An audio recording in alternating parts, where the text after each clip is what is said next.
ഗോതമ്പ് പൊടി കൊണ്ട് വളരെ എളുപ്പത്തിലും ടേസ്റ്റിയായും ഉണ്ടാക്കാൻ പറ്റുന്ന പലഹാരത്തിൻ്റെ വീഡിയോ ആണിന്ന്.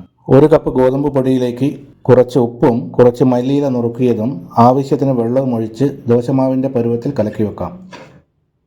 1 കപ്പ് സോയ തിളച്ച വെള്ളത്തിൽ ഇട്ട് കുറച്ച് ഉപ്പ് ചേർത്ത് വേവിച്ചെടുക്കാം. സോയ ഇപ്പോൾ കുക്കായിട്ടുണ്ട്. ഇതിലെ വെള്ളം മാറ്റി മിക്സി ജാറിലിട്ട് പൊടിച്ചെടുക്കണം. പാനിൽ 1.5 ടേബിൾ സ്പൂൺ വെളിച്ചെണ്ണ ഒഴിച്ച് ഒരു വലിയ സവാളയും 1 പച്ചമുളകും കറിവേപ്പില നുറുക്കിയതും 1 ടീസ്പൂൺ ഇഞ്ചി വെളുത്തുള്ളി പേസ്റ്റും ചേർത്ത് വഴറ്റാം. 1/4 ടീസ്പൂൺ മഞ്ഞൾപ്പൊടിയും 1/2 ടീസ്പൂൺ മുളക് പൊടിയും 1/2 ടീസ്പൂൺ ഗരം മസാലയും കുറച്ച് ഉപ്പും ചേർത്ത് വീണ്ടും വഴറ്റാം. ഇതിലേക്ക് സോയ ചേർത്ത് നന്നായി മിക്സ് ചെയ്ത് കൊടുക്കാം.